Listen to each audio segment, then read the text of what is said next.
A very good morning to all students.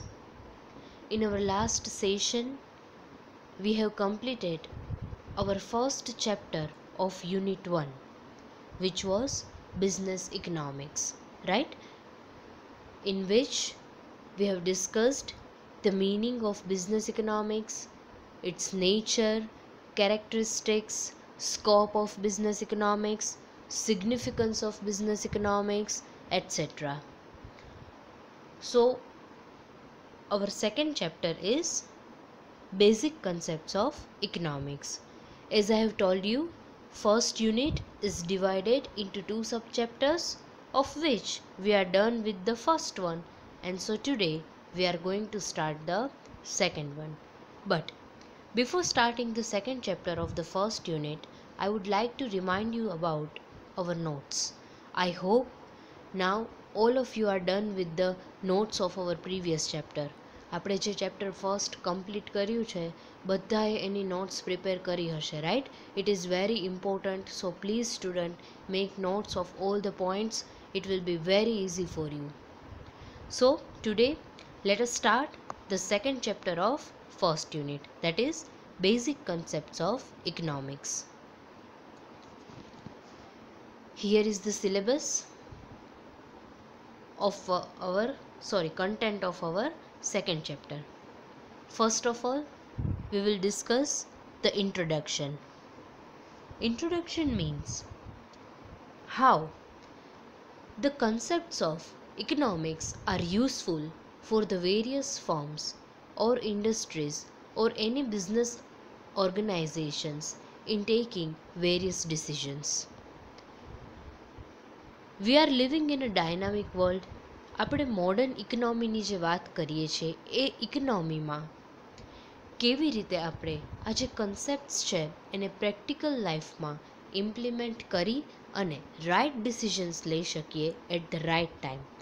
So we will understand what are these concepts in actual sense. આ બધા concept શું છે, how these concepts are useful to us, and how we can implement the different concepts of economics in taking various decisions, and so that the firm can earn maximum profit. The second point is fundamental concepts. Total 4 concepts are there which we will discuss, of which the first one is incremental concept.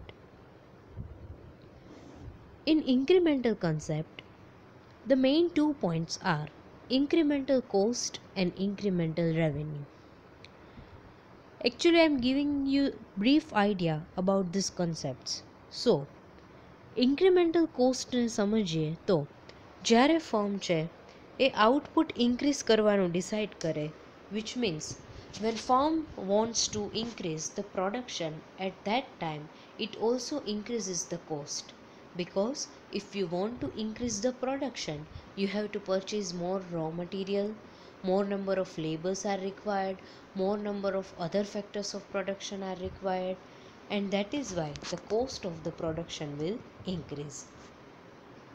એટલે જ્યારે આપણે output increase કરીએ ને production, એટલે બધી cost પણ છે, raw material છે, લેબર છે, એ ઇન્ક્રીઝ થઈ જાય તો એ કોસ્ટને આપણે ઇન્ક્રીમેન્ટલ કોસ્ટ કહી શકીએ. એટલે નવા આઉટપુટની જેટલી પણ કોસ્ટ થાય ને એને ઇન્ક્રીમેન્ટલ કોસ્ટ કહેવાય. Same way incremental revenue means કે આઉટપુટ ઇન્ક્રીઝ કરીએ છીએ, પ્રોડક્શન ઇન્ક્રીઝ કરીએ છીએ, so obviously we will earn more income. કે જેટલું એક્સ્ટ્રા આઉટપુટ માર્કેટમાં સેલ કરશું એમાંથી એક્સ્ટ્રા ઇન્કમ જનરેટ થશે, and so that the new income or the extra income of the new production or output is known as the incremental revenue. The second concept is concept of time perspective. Time perspective concept no meaning એવું છે કે કોઈ પણ business firms છે એણે number of decisions છે એ લેવાના હોય છે, but at the same time it is really very important to take the right decision at the right time. So, The concept of time perspective explains the value and the importance of time element in taking various decisions in the business organization. એટલે આ concept એવું કહે છે કે time element છે એનું કેટલું importance છે બિઝનેસમાં. બિકોઝ આપણી પાસે ઓલ્ટરનેટિવ્સ તો ઘણા બધા હોય, આપણી પાસે સોલ્યુશન્સ પણ ઘણા બધા હોય, પણ જો રાઇટ ટાઈમે એ પ્રોબ્લેમને આપણે સોલ્વ ન કરી શકીએ તો એનો મતલબ એવો થશે કે આપણે છે એ લોસ થશે, કે આપણે સર્વાઈવ નહીં કરી શકીએ. એટલે ટાઈમ પર્સ્પેક્ટિવ છે એ ટાઈમ એલિમેન્ટનું ઇમ્પોર્ટન્સ ઓર કેવી રીતે આપણે આ કન્સેપ્ટને ટાઈમલી ડિસિઝન્સ લેવા માટે ઇમ્પ્લિમેન્ટ કરી શકીએ એ એક્સપ્લેન કરે છે. The third concept or the principle is the discounting principle. According to the discounting principle, it says that the value of money today is always greater than the value of money tomorrow. Discounting principle એવું કહે છે કે મનીની આજે જેટલી value છે ને એ હંમેશા આવતીકાલની value કરતાં વધારે જશે. પહેલાં હું તમને પાસ્ટનું એક્ઝામ્પલ આપું એક બ્રીફમાં, કે આજથી 10 years પહેલાંનું એક્ઝામ્પલ લઈએ તો બહુ ઓછી ઇન્કમ હતી, લિમિટેડ ઇન્કમ હતી, but still we were able to manage all our needs and wants. કારણ કે ત્યારે એક્સપેન્સીસ તો હતા પણ એટલી મનીની વેલ્યુ, એનો પરચેઝિંગ પાવર છે એ વધારે હતો, એટલે ઓછી ઇન્કમમાં પણ આપણી નીડ્સ અને વોન્ટ્સ છે એ સેટિસ્ફાઈ થઈ જતી અને ઘણી બધી વસ્તુઓ છે આપણે પરચેઝ કરી શકતા. બટ ટુડે આજની વાત કરીએ તો ત્યારની કમ્પેરિઝનમાં આજે મનીની જે પરચેઝિંગ પાવર છે, જે વેલ્યુ છે એ રિડ્યુસ થતી જાય છે. આજથી 10 years પહેલાંના 10 lakhs અને અત્યારના 10 lakhs, રાઈટ, ઘણો બધો ડિફરન્સ છે. પહેલાં 10 lakhsમાં ઘણું થઈ જતું પણ હવે 10 lakhsમાં પહેલાં કરતાં તો ઓછું જ થાય, right. Still it is not a small amount, but પહેલાંના 10 lakhs કરતાં અત્યારના 10 lakhs છે એ ઘણા ડિફરન્ટ છે, એની વેલ્યુ છે એ ઓછી હોય છે. એટલે ડિસ્કાઉન્ટિંગ પ્રિન્સિપલ એવું કહે છે કે મનીની આજે વેલ્યુ હંમેશા વધારે હશે અને આવતીકાલે or in any of the future date the value of money will be low. So how we can implement the discounting principle in our business organization, that we will discuss, કે કેવી રીતે આ ફર્મને છે એ હેલ્પફુલ થાય છે. The fourth concept is equimarginal principle. Let me give you a small example, કે કોઈ પણ એક ફેક્ટરી છે એમાં નંબર ઓફ એક્ટિવિટીઝ છે એ પરફોર્મ થતી હોય. હવે દરેક એક્ટિવિટીઝમાં છે એ ઘણા બધા લેબર્સ બી વર્ક કરતા હોય, ઘણા બધા ફેક્ટર્સ ઓફ પ્રોડક્શન્સ હોઈએ, પણ આપણે અહીંયા લેબરનું એક્ઝામ્પલ લઈએ તો મારી પાસે સે ફોર એક્ઝામ્પલ 500 લેબર્સ અત્યારે અવેલેબલ છે અને મારી ફર્મમાં 5 એક્ટિવિટીઝ થાય છે. તો હું એવું ટ્રાય કરીશ કે આ જે 500 લેબર્સ છે ને એ કોઈ પણ એક્ટિવિટીમાં વર્ક કરતા હોય પણ એની જે પ્રોડક્ટિવિટી છે ને લેબરની એ ઓલવેઝ કોઈ પણ એક્ટિવિટી છે એમાં ઇક્વલ હોવી જોઈએ. અને જો માર્જિનલ પ્રોડક્ટિવિટી છે એ ઇક્વલ ન હોય તો હું એ લેબર છે એને એક એક્ટિવિટીમાંથી બીજી એક્ટિવિટી છે એમાં ટ્રાન્સફર કરી દઈશ, so that I can increase the marginal productivity of the labour. એટલે આ એક્ઝામ્પલ છે એ આપણે ડિટેલમાં સમજશું, પણ અહીંયા મેઇન પર્પઝ એ છે કે જે પણ ફેક્ટર્સ ઓફ પ્રોડક્શનને આપણે યુઝ કરીએ છીએ ને એની પ્રોડક્ટિવિટી છે એ બધી જ એક્ટિવિટી છે એમાં ઇક્વલ હોવી જોઈએ, ડિફરન્ટ ન હોવી જોઈએ, કે એક એક્ટિવિટીમાં લેબર વધારે વર્ક કરે છે, બીજી એક્ટિવિટીમાં ઓછું વર્ક કરે છે, એવું ન થાય. એના માટે આ ઇક્વિમાર્જિનલ પ્રિન્સિપલ છે. એટલે જ્યાં સુધી દરેક એક્ટિવિટીઝમાં લેબરની માર્જિનલ પ્રોડક્ટિવિટી છે એ ઇક્વલ નહીં થઈ જાય ત્યાં સુધી આ લેબર છે એને આપણે શિફ્ટ કરતા રહીશું in the different activities. So let us start with the first point, which is introduction. Yes, one by one points છે એ સમજીએ. As we know, future is unpredictable and managers have to take various decisions in this dynamic and ever-changing economy. Future is totally unpredictable and uncertain. એ તો આપણને ખબર જ છે કે આપણે ફ્યુચરને ક્યારેય ધારી નથી શકતા કે કદાચ હા અમુક આપણે પ્રિડિક્શન્સ કરતા હોઈએ પણ એ ક્યારેય 100% રાઇટ ન હોય. આપણે એમ ન કહી શકીએ કે ફ્યુચરમાં આવું થશે જ, કે મારી જે પ્રોડક્ટ છે એની આજથી 1 મહિના પછી આટલી ડિમાન્ડ હશે જ. આપણે ક્યારેય એવું શ્યોરલી કન્ફર્મલી છે એવું ક્યારેય કહી શકીએ નહીં. તો આ જે અનપ્રિડિક્ટેબલ અને અનસર્ટેન ફ્યુચર છે એમાં કેટલા બધા ડિસિઝન્સ હોય છે કે જે મેનેજરે લેવાના હોય છે. And yes, I know now you are clear with the process of decision making and a number of decisions which are taken by the managers in the organization, right? આપણે એક્ઝામ્પલ લીધું હતું કે પ્રોડક્શન રિલેટેડ છે, finance છે, marketing છે, કેવી રીતે firm છે એ ડિસિઝન લે છે, શું પ્રોડ્યુસ કરવું, first of all how to produce, when to produce, what to produce, how much to produce, for whom to produce. Then finance related હોય તો how much finance is required, from where we can get such finance, what will be the rate of interest. એટલે આપણે શું try કરશું કે ઓછા ટાઈમમાં વધારે ફિનાન્સ મળે અને રેટ ઓફ ઇન્ટરેસ્ટ પણ ઓછા હોય. માર્કેટિંગ ડિસિઝન્સ છે, went to sell, wear to sell, આવા બધા ડિસિઝન્સ છે એ કોઈ પણ મેનેજર છે એણે ડેઇલી લાઈફમાં લેવાના જ હોય છે. અને ક્યારે કે જ્યારે ફ્યુચર છે અને આપણી ઇકોનોમી છે એ ડાયનામિક છે. ડાયનામિક એટલે જે ચેન્જ થતું રહેતું હોય, અને સ્ટેટિક એટલે જે સ્થિર હોય. તો એ તો તમને ખ્યાલ જ છે કે આપણી ઇકોનોમી છે એ ડાયનામિક છે, સ્ટેટિક નથી. આપણે મોડર્ન ઇકોનોમીમાં રહીએ છીએ કે જ્યાં changes tax place every day. And that is why the managers have to take number of decisions in this unpredictable economy. The second point is there are number of fundamental concepts which are used in managerial economics.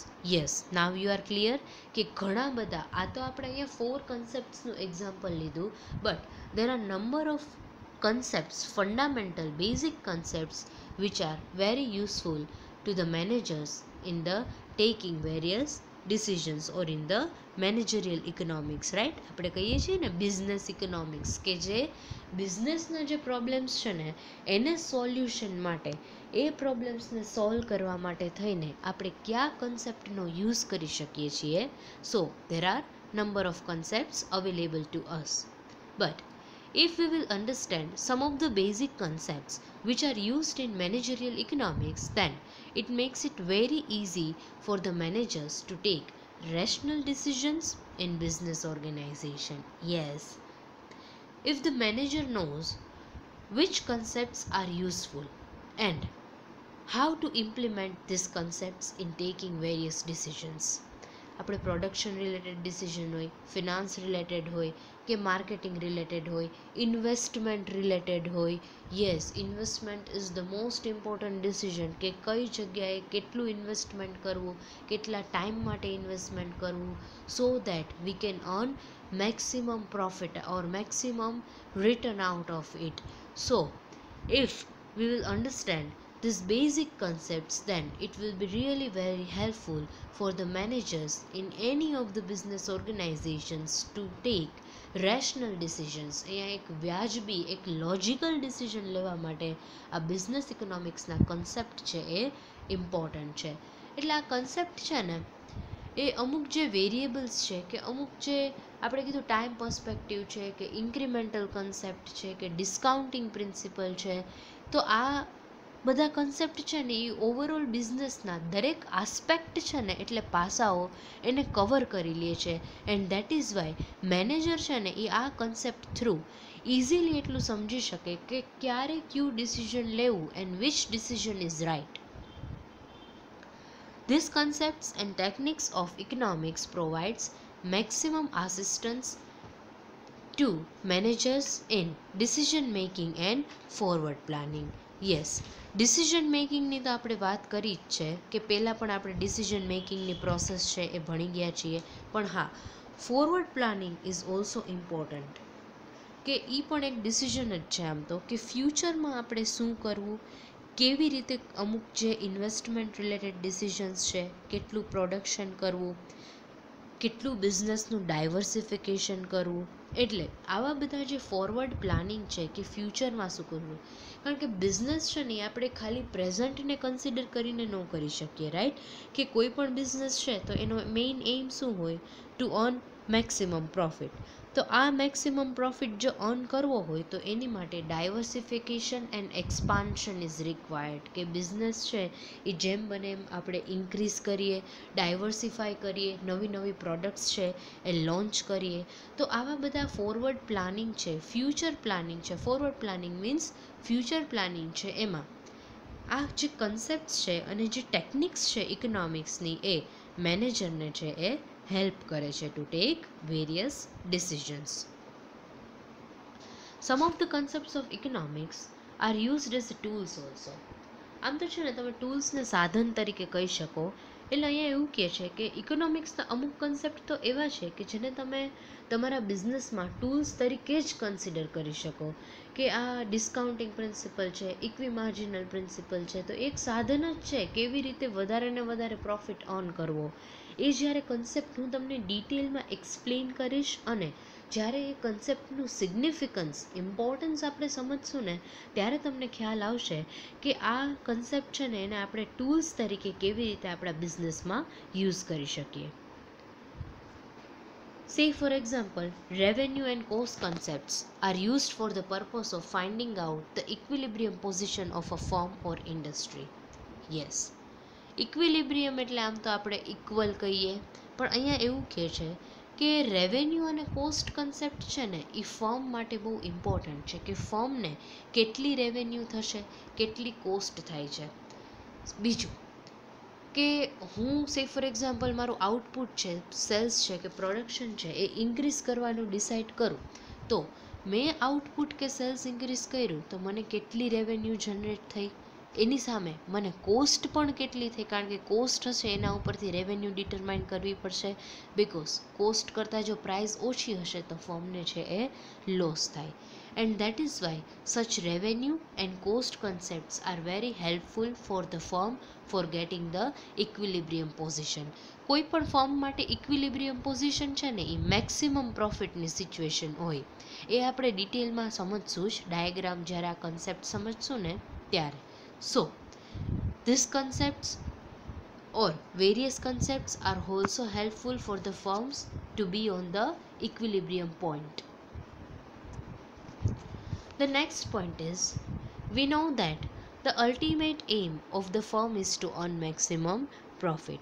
Yes, મેં તમને બે point of view થી કીધું છે, from the point of view of the firm as well as from the point of view of the customer. But here we will discuss from the point of view of the firm, and any firm is working only to earn profit or money.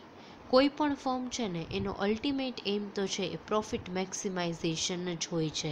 And to earn maximum profit, firm will try to understand this concepts and to implement this concepts by way of or by considering it as a tool. કે firm છે એ આ જે concepts છે એને profit earn કરવાના એક tool તરીકે કન્સિડર કરે છે.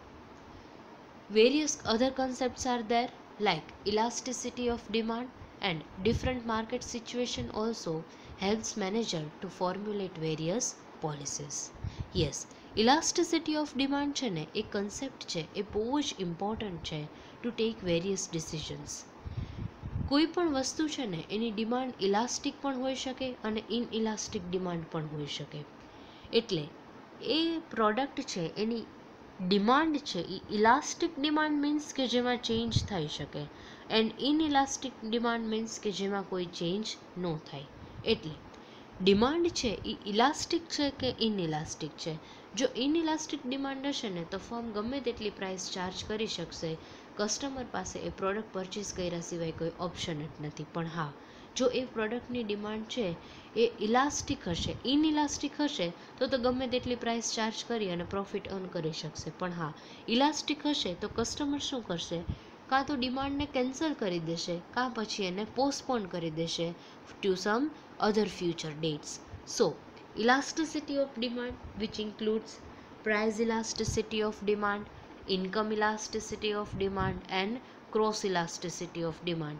All these concepts are really important for the firm to estimate the demand for the product and customers છે એ કેવી રીતે આ બધી વસ્તુઓ છે એને પરચેઝ કરશે, કયા એવા ફેક્ટર્સ છે કે જે ડિમાન્ડને ડિટરમાઇન કરે છે. એટલે આ બધા કન્સેપ્ટ્સ છે. Along with that market situation is also important for the firm. કે માર્કેટ છે એની અત્યારે સિચ્યુએશન કેવી છે, and we will also discuss the market structure. કે પરફેક્ટ કોમ્પિટિશન છે, મોનોપોલી છે, મોનોપોલિસ્ટિક કોમ્પિટિશન છે, ઓલિગોપોલી છે, કોમ્પિટિશન કેટલું છે માર્કેટમાં, એની સાથે જે પણ રાઇવલ કંપનીઝ છે એ કેટલી પ્રાઇઝમાં, કેટલી ક્વોન્ટિટી, કેટલી ક્વોલિટી છે એ પ્રોડક્ટની પ્રોવાઈડ કરે છે. એટલે આ ઇલાસ્ટિસિટી ઓફ ડિમાન્ડ છે, માર્કેટની સિચ્યુએશન છે, આ બધા કન્સેપ્ટ છે ને એ ફર્મને, મેનેજર્સને જે અમુક તો છે ને રૂટીન ડિસિઝન્સ હોય છે, એ રૂટીન ડિસિઝન્સ લેવા માટે આ બધા કન્સેપ્ટ્સ છે એ બહુ ઇમ્પોર્ટન્ટ અને હેલ્પફુલ હોય છે. એટલે આ બધા કન્સેપ્ટ્સ છે એનું સ્ટડી થશે. ઇલાસ્ટિસિટી ઓફ ડિમાન્ડ મેં તમને કીધું એમ કે વેરિયસ ઇલાસ્ટિસિટી છે કે કસ્ટમરની ઇન્કમ કેવી રીતે ઇફેક્ટ કરે છે, કોઈ પણ વસ્તુની પ્રાઇસ છે એ કેવી રીતે અફેક્ટ કરે છે. કારણ કે એવું થાય કે તમે કોઈ પણ વસ્તુ છે ને તમે જુઓ અને તમને ગમી જાય, બટ તમે તરત પરચેઝ નહીં કરી લ્યો. એની પાછળ એટલા બધા ફેક્ટર્સ છે ને કે જે રિસ્પોન્સિબલ છે કે તમે એ વસ્તુને પરચેઝ કરશો. તો એ બધા ફેક્ટર્સ છે એ ક્યાં છે અને શું કામ તમે પરચેઝ કરો છો, કાં પછી શું કામ કસ્ટમર્સ છે એ પ્રોડક્ટને પરચેઝ નથી કરતા, એની માટે કયા ફેક્ટર્સ રિસ્પોન્સિબલ છે, એ ફેક્ટર્સ છે એને આપણે સ્ટડી કરશું. કે પ્રાઇસ છે, ઇન્કમ છે, હેબિટ્સ છે, ટ્રેન્ડ છે સોસાયટીનો, કસ્ટમ્સ છે, આવા બધા ફેક્ટર્સ છે ને એ ઇમ્પોર્ટન્ટ હોય છે. So market situation and elasticity of demand helpful to the managers in formulate various policies. Yes, દરેક બિઝનેસમાં છે ને ઘણી બધી પોલિસી, પ્રાઇઝિંગ પોલિસી છે, સેલ્સ પોલિસી છે, આ બધી પોલિસી છે ને એ ડિટરમાઇન થતી હોય. તો આ પોલિસી છે એને પ્રોપર વેમાં ફોર્મ્યુલેટ કરવા માટે થઈને આ ઇકોનોમિક કન્સેપ્ટ છે એ યુઝફુલ છે. And by using this concept the managers can arrive at the right solution of the problems. Yes, ખરેખર શું પ્રોબ્લેમ છે ને એને ફાઇન્ડ આઉટ કરી અને રાઇટ સોલ્યુશન ઉપર કેવી રીતે પહોંચવું ને એની માટે આ કન્સેપ્ટ્સ છે એ હેલ્પફુલ થાય છે. હમણાં જ મેં તમને ઇલાસ્ટિસિટીનું કે કોઈ ખાલી ડિમાન્ડનું એક્ઝામ્પલ લઈ લો કે તમે આજે મારી શોપમાં આવ્યા અને તમે એક પ્રોડક્ટ જોઈ, એ પ્રોડક્ટ તમને ગમી ગઈ પણ તમે પરચેઝ ન કરી. હવે તમે પરચેઝ ન કરીને that is my problem, but શું કામ પરચેઝ ન કરીને એ વસ્તુ ફાઇન્ડ આઉટ કરી અને એનું કંઈક સોલ્યુશન કરવું, તો આ સોલ્યુશન કેવી રીતે કરવું એની માટે આ કન્સેપ્ટ છે એ યુઝફુલ છે. Because we know the usefulness or the importance of the decision making. આપણે ઓલવેઝ એ જ ટ્રાય કરતા હોઈએ છીએ કે આપણી પાસે જે અવેલેબલ, આપણી પાસે જે પ્રોબ્લેમ છે ને એને બેસ્ટ વેમાં કેવી રીતે સોલ્વ કરવો, so that the firm can earn maximum profit. તમે જ્યારે કોઈ પણ શોપમાં જાઓ ને અને તમે એમ કહો ને કે મને કાંઈ ન ગમ્યું, તો તમે જોજો જે શોપકીપર છે ને એ તમને ક્યારેય જવા નહીં દે. એ તમને એટલા બધા સોલ્યુશન આપશે ને કે સે ફોર એક્ઝામ્પલ તમે એક ડ્રેસ લેવા માટે ગયા છો તો એ તરત તમને, તમે એમ કહેશો ને કે મને કોઈ ડ્રેસ નથી ગમતા, એટલે તમને પૂછશે કે તમારે કઈ ટાઈપનું જોઈએ છે, આ શું કામ ન ગમ્યું, તમારે કલર ડિફરન્ટ જોઈએ છે, તમારે ડિઝાઇન નવી જોઈએ છે. તો આવી રીતે તમને એટલા બધા ઓપ્શન્સ આવશે ને કે એ ઓપ્શનમાંથી એક તો સોલ્યુશન છે ને એ મળી જ જશે and you will be satisfied કે તમને તમારી ચોઈસનું જે વસ્તુ છે, ડ્રેસ છે એ મળી જાય. તો આ રાઇટ સોલ્યુશન સુધી પહોંચી અને પ્રોબ્લેમને સોલ્વ કરવો. એન્ડ અહીંયા આપણે કીધું ને કે એનાલિસિસ, એટલે અહીંયા છે ને એક એનાલિસિસનો મિનિંગ એવો થશે the method which can be used in a systematic way. કે આપણે કોઈ એક મેથડ છે પ્રોબ્લેમને સોલ્વ કરવાની, એને સિસ્ટમેટિકલી કેવી રીતે યુઝ કરી શકીએ છીએ ઇન અવર બિઝનેસ ઓર્ગેનાઇઝેશન. આપણે કીધું હતું કે economics is a science, right? Science શું કામ છે? Because it is a systematic body of knowledge. It is એક સિસ્ટમેટિક નોલેજ છે કે કેવી રીતે કરવાનું, સ્ટેપ બાય સ્ટેપ આપણી પાસે એક આખી પ્રોસેસ છે. એટલે એનાલિસિસ એટલે આમ તો હું તમને છે ને વિશ્લેષણ પણ કહી શકું ગુજરાતીમાં. એટલે કેવી રીતે એક પ્રોપર વેમાં તમે કોઈ પણ ડિસિઝન લઈ શકો અને પ્રોબ્લેમ્સને સોલ્વ કરી શકો. We can use microeconomics analysis for a single unit. Yes, કોઈ એક પર્ટિક્યુલર ફર્મની વાત કરીએ ને તો આપણે માઇક્રો ઇકોનોમિક એનાલિસિસને યુઝ કરી શકીએ. યસ, એ તો આપણે ફર્સ્ટ ચેપ્ટરમાં જ ભણી ગયા. એ આપણા જે સબ્જેક્ટનું નામ જ છે principles of micro economics. Why micro means narrow. Why micro economics? Because we are only implementing the concepts and policies and theories of economics which is useful in our organization. આપણી બિઝનેસમાં જેટલા પણ પ્રોબ્લેમ્સ છે એને related જેટલી policies કે theory ઇકોનોમિક્સમાં available છે ને, આપણે એને જ સ્ટડી કરશું અને એ જ થિયરીઝ છે ને એને ઇમ્પ્લિમેન્ટ કરશું.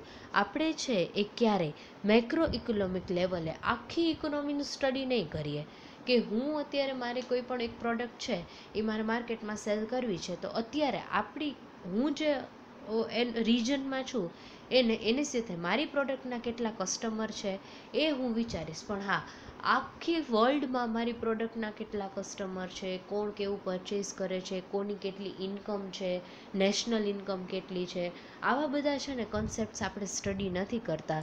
And that is why micro economic analysis are useful for the single unit. કોઈ એક ફર્મની વાત કરીએ ને તો એ હંમેશા નેરો લેવલે, માઇક્રો લેવલે જ સ્ટડી કરશે અને પોતાના ફર્મમાં પ્રોફિટ મેક્સિમાઇઝ કરવા માટે થઈને જેટલા પણ ડિસિઝન્સ ઇમ્પોર્ટન્ટ હોય, જેટલી પણ પોલિસીસ છે, થિયરીઝ છે કે ઇકોનોમિક્સના આ બધા કન્સેપ્ટ છે એ પોતાની ફર્મની સાથે રિલેટેડ હોય ને એ જ કન્સેપ્ટ છે એનો આપણે યુઝ કરીએ છીએ. And the last point is while macroeconomic analysis deals with the whole economy. Yes, macroeconomic analysis છે ને એ આખી ઇકોનોમી સાથે ડીલ કરે છે કે કેવી રીતે ઇન્ડિયા છે આપણી કન્ટ્રીની ઇકોનોમી કેવી રીતે વર્ક કરે છે, હાઉ નેશનલ ઇન્કમ છે કે કેવી રીતે પર કેપિટા ઇન્કમ છે, how we are distributing our income behind purchasing the number of goods or the products. All these things are important in taking various decisions. So in dynamic economy, how we can take the particular decision, કેવી રીતે આપણે proper right decision at the right time લઈ શકીએ છીએ. Complex situation જ્યારે બિઝનેસમાં આવે, આપણે કીધું કે એક અનપ્રિડિક્ટેબલ ઇકોનોમીમાં આપણે રહીએ છીએ, તો એમાં કોઈ પણ સિચ્યુએશન આવે, એક્સટર્નલ ફેક્ટર્સ હોય, ઇન્ટરનલ ફેક્ટર્સ હોય, તો એ ફેક્ટર્સ છે એને કેવી રીતે સોલ્વ કરવા. And that is why managerial economics uses the concepts and tools for the analysis so that they can arrive at the right decisions. So from the next lecture we will start the concepts of or the fundamental concepts of the economics, and in the next session we will start with the incremental concept and the time perspective concept. So students, I hope today you are clear with the brief idea about the concepts which we are going to understand in our chapter and introduction but obvious કે કેવી રીતે આ concepts છે એ આપણા બિઝનેસમાં helpful છે, useful છે અને કેવી રીતે આપણે આ કન્સેપ્ટ્સ છે એને ઇમ્પ્લિમેન્ટ કરી શકીએ છીએ કોઈ પણ બિઝનેસમાં for taking right decisions. Thank you very much. See you in the next session.